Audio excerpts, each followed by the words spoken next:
In this video, I'm going to introduce you to the concept of reference states, which are critical concepts that we're going to use in order to calculate values for the internal energy and the enthalpy. Now, the reason that we have to use these reference states is because for internal energy and enthalpy, we don't actually know what their absolute values are. So they're not like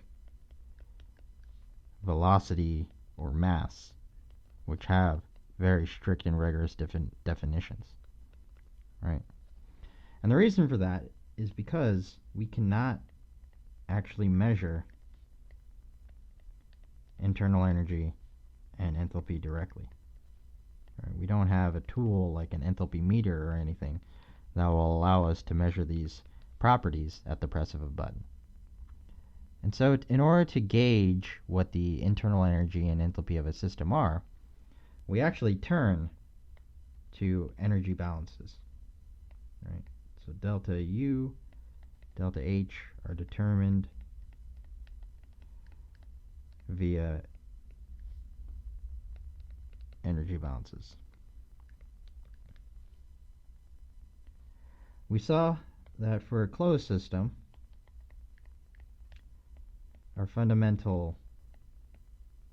from our fundamental energy balance equation, that our internal energy is going to be equal to Q plus W minus the kinetic energy minus the potential energy. And so all these things on the right-hand side, all these things are determined from measurements determined from measuring things like the pressure or the volume of the system, its mass, other actual physical concepts. For an open system, it's similar, right? So for the open system, from our equation we derived a couple of videos ago,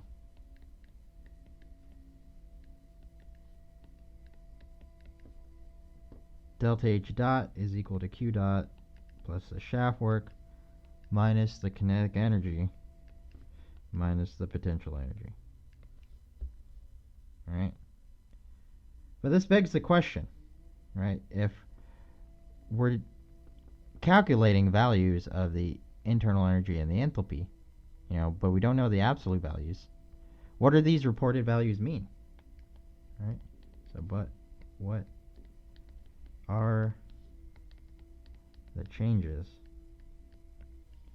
of internal energy and enthalpy relative to if we do not know their absolute values? Right?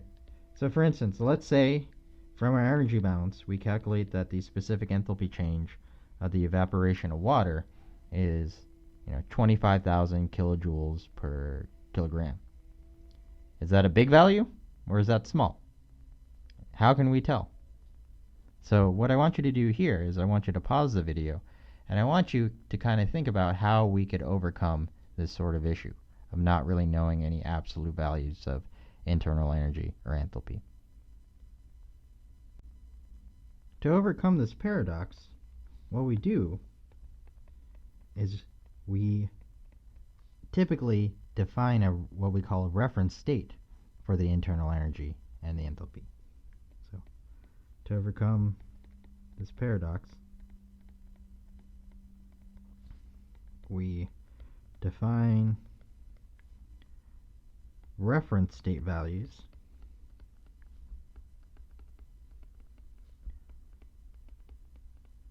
for the internal energy and the enthalpy. Okay? And so here's how it works. So to assign a reference state value, what we do is we assign a internal energy or enthalpy at some phase, temperature, and pressure a value of 0. Alright?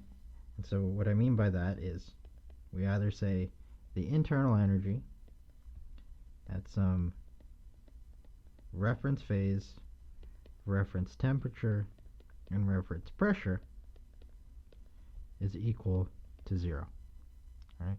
Or, and so this is a specific internal energy, or we say its enthalpy is equal to 0. So it's one or the other, but you can't say both. And I'll kind of illustrate that in a bit. Alright, so you just say that. Alright, and so that's all you do. And so any other internal energy or enthalpy value that you calculate or report is always going to be relative to this internal energy at that reference condition, or this enthalpy at that reference condition. And so to illustrate how this is useful, let's go through some examples. Or let's go through an example. All right? And so the example we're going to think about is we're just going to think about heating up carbon monoxide gas of carbon monoxide gas. Okay? And so here's how I'll illustrate it. So let's think of scenario 1, where we have carbon monoxide as a gas at 0 degrees Celsius and at 1 atm. Alright? And so what we're going to do is we're going to take this gas and we're going to heat it up. So it's, still a gas, but we're going to heat it up to a temperature of 100 degrees Celsius at 1 atmosphere. And throughout this process, or the enthalpy change associated with it, is going to be 2,919 joules per mole. Right? And so what we're dealing with here is a specific property, but instead of mass on the bottom, I have mole. So the notation I'm going to use, instead of a little hat, I'm going to use this squiggly line, a tilde. So that's going to be our molar enthalpy. So we have a total molar enthalpy change of 2,919 joules per mole. All right? And so that's what the delta is. But now we want to speak in terms of what the specific values of the enthalpy are at those different temperatures. Okay? And so what we're dealing with when we say that we have a delta H is we're actually just comparing the enthalpy values at 100 degrees C minus the enthalpy value at 0 degrees C. Alright. Okay, and so what I'm going to do is I'm going to define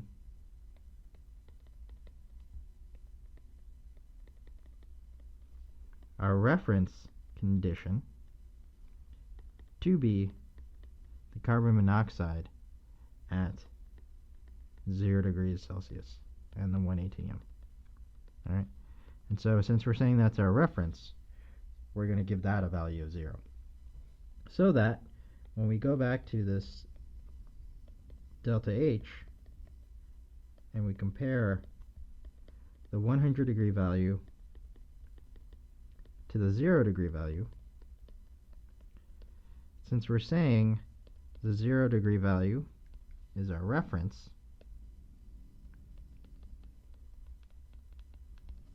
that's going to be 0. And so what we're left with is that HCO at 100 degrees C is equal to 2,919 joules per mole. Okay?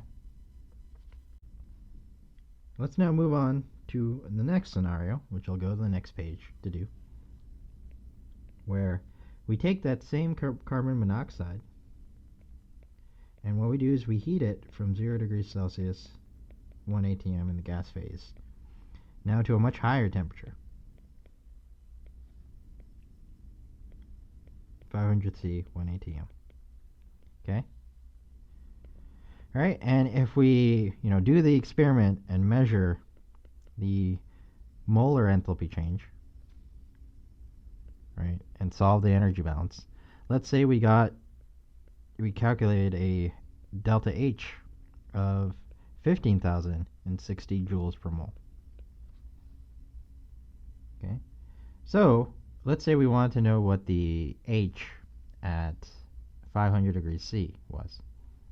So what we could do again is we could first define a reference enthalpy, a molar one, to be the same as the previous scenario, where at 0 degrees, the enthalpy we're going to say is equal to 0. So that when we kind of look at the details of our delta H, and we say it's the 500 value minus the 0 degree value,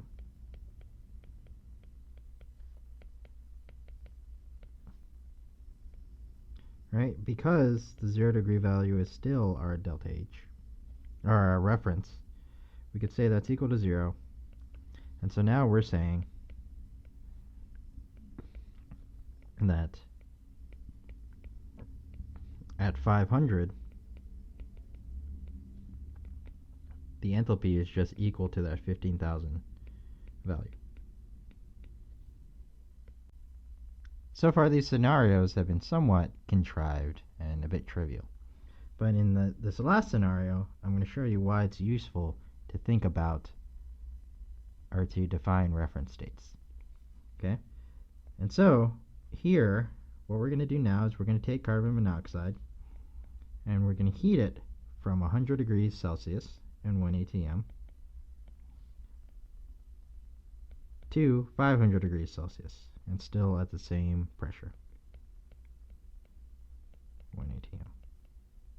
All right? And so what I want to ask now is, what is delta H3? All right?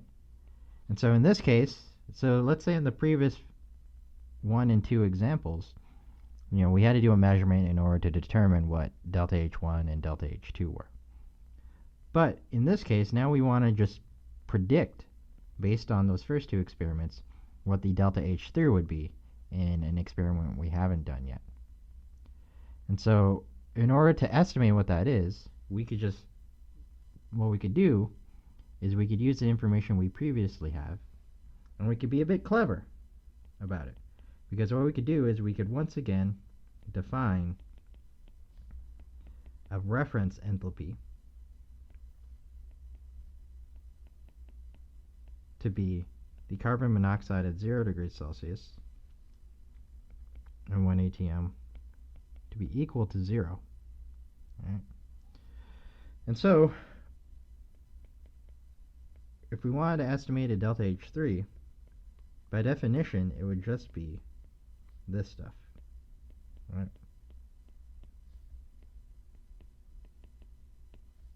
Minus HCO, gas, 100 degrees C, 1 atm. Okay? Now, from scenarios 2 and scenario 1, we kind of wrote out what these things would be equal to.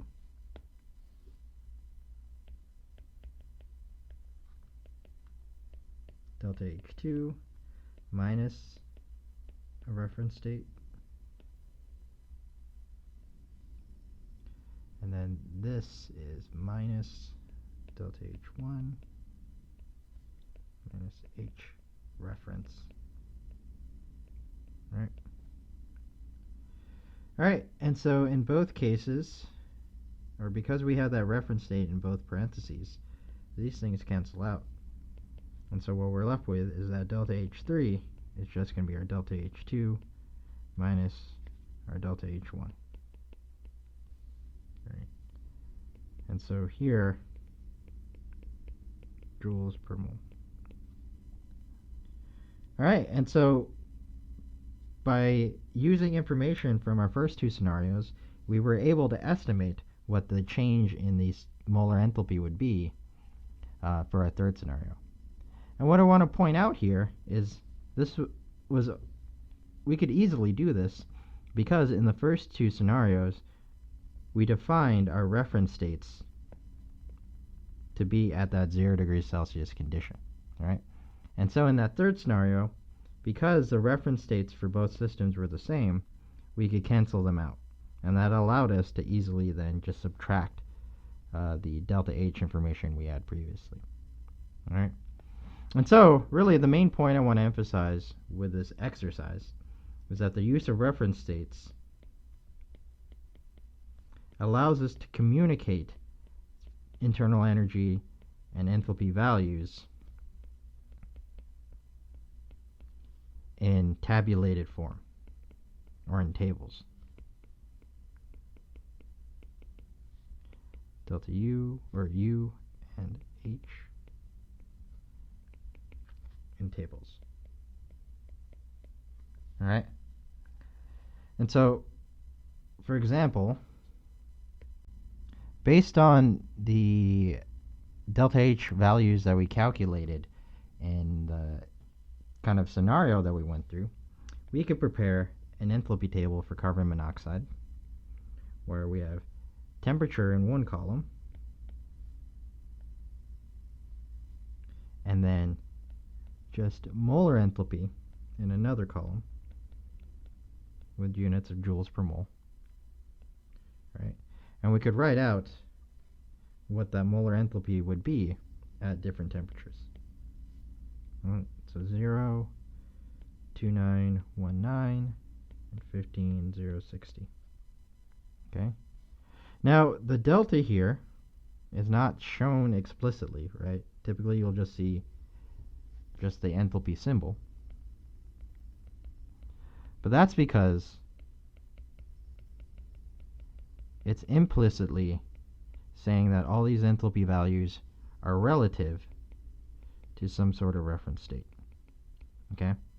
And so in our case, the way you figure that out is you need to find the value in the table that's equal to 0. Right? So here, at a temperature of 0 degrees Celsius, that's where our enthalpy is 0. And so in the table that we just developed here, our reference state is at 0 degrees Celsius. But that's not true if you go to different tables. In fact, if you go into the back of your book and you go to table B8, which lists the specific enthalpies, or the molar enthalpies in my parlance, for various different gases, you'll see that at 0 degrees Celsius, the molar enthalpy isn't 0. It's actually negative 0.73.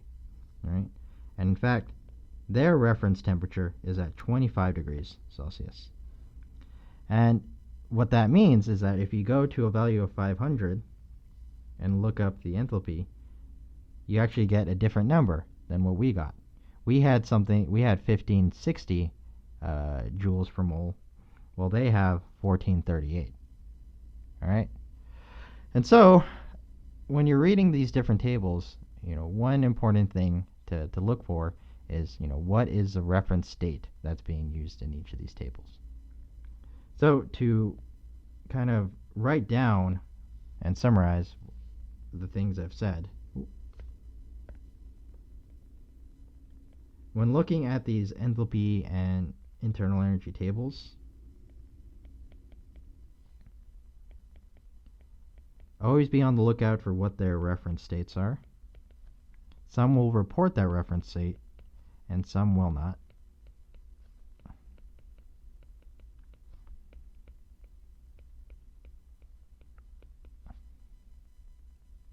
Okay?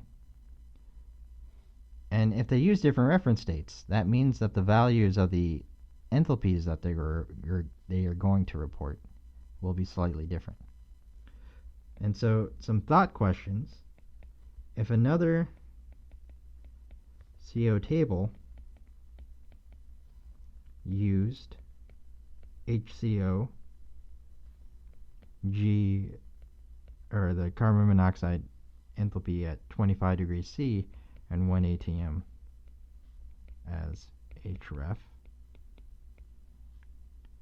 if they use that as the reference condition, then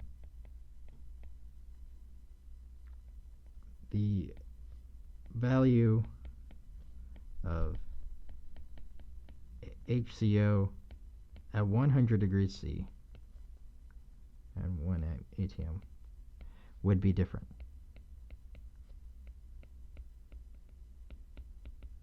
Right?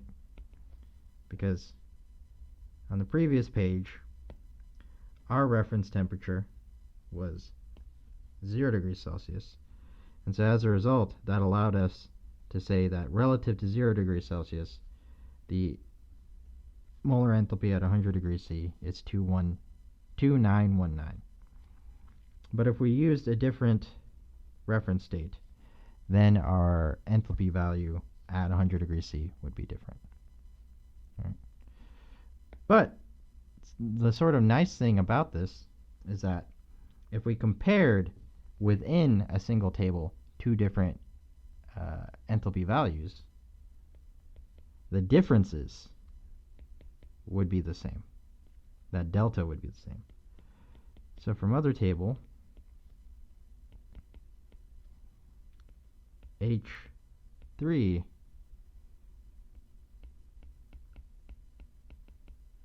the same.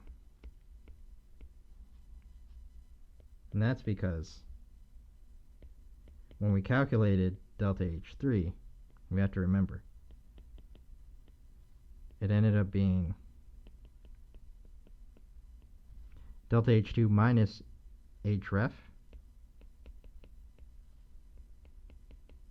minus this. And those reference states canceled out. So in the end, we got that. So if you compare values within a single table, those differences will be the same as the one that you would get if you used a different table. All right? Because if you're comparing values within a single table themselves, those reference states will cancel out. And we'll get more practice applying this in future lessons. But really, the main reason for this is because the main reason that this works out is because our internal energy and our enthalpy are known as state variables. So it doesn't really matter how the path that's taken in order to get those final conditions. And the only thing that matters as far as for their final values is what their final states are.